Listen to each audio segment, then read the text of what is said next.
Face aux vagues hivernales comme des lames de couteau, Laetitia nage. Elle nage quand elle n'est pas au travail. Elle nage pour garder la gueule hors de l'eau. Médecin réanimatrice de 40 ans, l'hôpital où elle sauve chaque jour des vies, c'est devenu toute sa vie. 5 ans auparavant, son fils Léo, âgé de 7 ans, a disparu sans laisser de traces.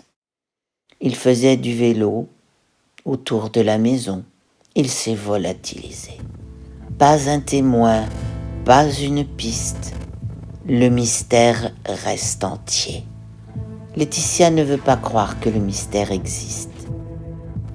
Et pour autant, elle ne peut pas concevoir que son fils soit mort. Sans réponse, sans même un corps, comment peut-elle faire son deuil ? Son mariage n'a pas survécu à ce drame. Désormais, elle vit seule dans la grande maison familiale, perdue au milieu des marécages de la Camargue. C'est alors que sa vie bascule une deuxième fois, le jour où elle croise le chemin de Colline, 7 ans, dont la mère se retrouve plongée dans le coma à la suite d'un accident. Lors d'une visite, la fillette dit à Laetitia avoir entendu la voix d'un certain Léo. Il veut lui parler. Mais comment croire cet enfant que la psy du service soupçonne de schizophrénie ? Colline affirme n'entendre la voix du petit garçon qu'en collant son oreille contre le ventre de sa mère. Éloignée d'elle, celle-ci se montre très agitée, aux grandes dames de son oncle Lucien, qui a dû venir de Bretagne pour s'occuper d'elle. Lucien, c'est à la fois un sentimental un peu maladroit et un grand irresponsable. Un problème et il fuit sur sa bécane. Lorsqu'il rencontre pour la première fois Laetitia, elle lui hurle dessus, car il a osé venir à l'hôpital en moto, sans casque et avec Colline à bord. Et c'est le coup de foudre. Mais ses émois du cœur se heurtent rapidement à la dure réalité, celle de sa jeune sœur sur un lit d'hôpital. Lui qui a rompu tout contact avec elle bien avant la naissance de Colline, il est convaincu qu'elle va mourir. Laetitia a beau lui assurer que son réveil n'est qu'une question de jours. Il refusera par la suite de se rendre une nouvelle fois au chevet de sa sœur. Les semaines passent et la mère de Colline ne se réveille toujours pas. Troublée, Laetitia veut rester cartésienne, mais des phénomènes étranges autour d'elle viennent semer le doute et la confusion. Objets qui se brisent, bruits, hallucinations. En allant sur le lieu de travail de sa patiente, elle découvre que celle-ci était voyante. Et si c'était vrai ? Et si Colline se faisait le relais du don de sa mère ?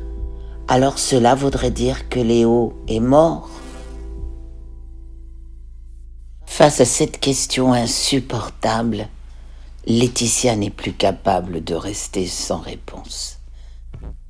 Dans la chambre 12 du service de réanimation, elle tend l'oreille pour écouter les murmures de Colline.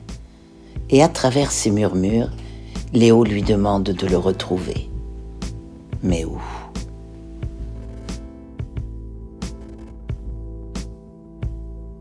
Autour d'une jeune femme dans le coma et d'un enfant disparu, mon histoire fait se rencontrer 3 personnages, Lucien, Colline et Laetitia.